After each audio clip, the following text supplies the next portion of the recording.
Assalamualaikum warahmatullahi wabarakatuh.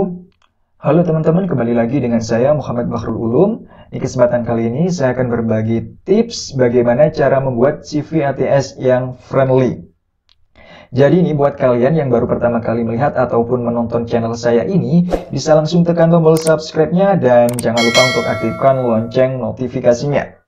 Nah, seperti yang saya bilang di awal tadi teman-teman, bahwasanya kali ini saya akan berbagi tips bagaimana cara membuat CV ATS yang friendly. Mungkin sebagian dari teman-teman cukup asing dengan kata-kata ATS. Jadi apa sih ATS itu? Nah, saya akan jelaskan terlebih dahulu teman-teman. Jadi yang dimaksud dengan ATS atau Applicant Tracking System merupakan sebuah software yang membantu HRD untuk melakukan penyaringan CV pelamar serta mengumpulkan dan memindai data pelamar yang nantinya sistem tersebut akan melakukan scoring terhadap seluruh CV yang memenuhi kriteria. Nah, pemindahan tersebut dilakukan berdasarkan keyword atau kata kunci yang dicantumkan pada CV. Jadi besar kemungkinan CV yang tidak berformat seperti ATS akan mudah tereliminasi oleh sistem. Nah, jadi kurang lebih penjelasan ATS itu seperti itu teman-teman. Jadi ATS ini sebuah aplikasi yang biasanya digunakan oleh perusahaan-perusahaan besar gitu ya, untuk melakukan screening awal. Jadi yang melakukan screening ini bukan HRD teman-teman. Jadi tahap awalnya ketika teman-teman apply gitu ya, atau mengirimkan lamaran gitu. Nah, yang melakukan screening ini adalah sistem atau yang bisa disebut dengan ATS. Nah, setelah CV teman-teman lolos screening atau lolos sistem ATS ini, maka akan dilanjutkan oleh HRD. Jadi akan di screening lagi oleh HRD gitu teman-teman. Nah, lalu bagaimana sih tips membuat CV ATS yang friendly itu? Oke, yang pertama adalah teman-teman harus menggunakan template yang minimalis.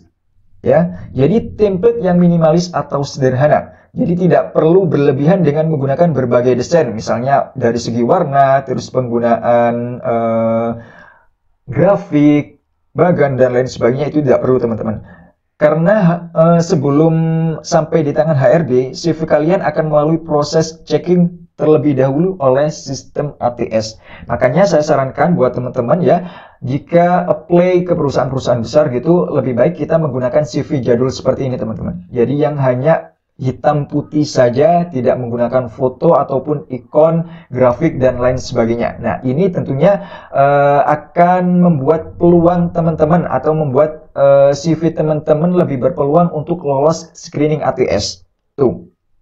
Nah, kemudian yang kedua adalah memaksimalkan keyword atau kata kunci. Nah, jadi sistem ATS akan mengidentifikasi kriteria pelamar yang dibutuhkan perusahaan berdasarkan keyword yang dicantumkan pada CV. Tuh.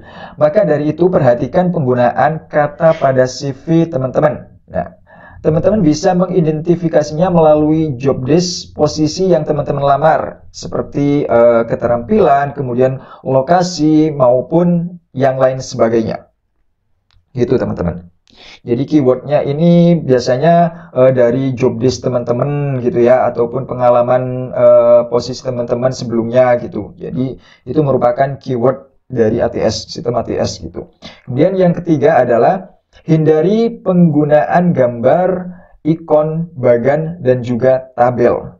Ya, penggunaan hal tersebut akan memudahkan CV kalian tereliminasi oleh mesin ATS karena dapat mengakibatkan CV kalian tidak terbaca oleh sistem. Ya, jadi hindari juga penggunaan desain yang terlalu berlebihan, misalnya dari segi warnanya gitu ya, teman-teman. Jadi teman-teman harus hindari.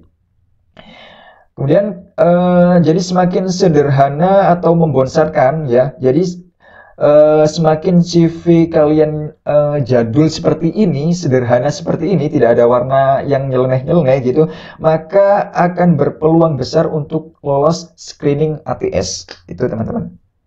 Kemudian yang keempat adalah gunakan font standar. Jadi hindari penggunaan jenis font yang berlebihan seperti penggunaan font robot maupun sejenisnya. Font standar yang dapat teman-teman gunakan misalnya seperti Times New Roman, Calibri, Arial, Cambria, dan lain sebagainya. Jadi kurang lebih seperti itu teman, tips dalam membuat CV ATS yang friendly. Jadi teman-teman bisa gunakan CV jadul seperti ini teman-teman. Oke, lantas kapan sih kita harus menggunakan CV ATS friendly dan kapan kita harus menggunakan CV yang desainnya menarik atau yang modern gitu ya. Nah oke, yang pertama, teman-teman bisa menggunakan CV ATS friendly ketika teman-teman melamar melalui website resmi perusahaan. Itu teman-teman. Kemudian yang kedua, ketika teman-teman melamar postingan lowongan kerja dengan ada semacam tombol keterangan easy apply gitu. Biasanya lewat LinkedIn, teman-teman. Kemudian yang ketiga ya, ketika teman-teman melamar pada perusahaan-perusahaan besar seperti BUMN, Unilever dan lain sebagainya gitu. Jadi teman-teman bisa menggunakan CV jadul seperti ini ketika teman-teman melamar melalui website resmi perusahaan atau perusahaan-perusahaan besar seperti BUMN dan sebagainya seperti itu. Nah, ketika teman-teman melamar pekerjaan melalui email, nah teman-teman bisa menggunakan CV yang modern atau desainnya menarik.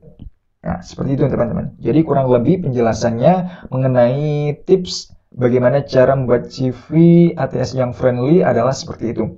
Nah, buat kalian yang masih belum paham atau masih belum mengerti dan ingin ditanyakan gitu ya, bisa tulis di kolom komentar gitu ya. Dan jangan lupa untuk like, subscribe, dan juga aktifkan lonceng notifikasinya agar teman-teman mendapatkan tutorial-tutorial terbaru dari saya. Terima kasih dan sampai jumpa.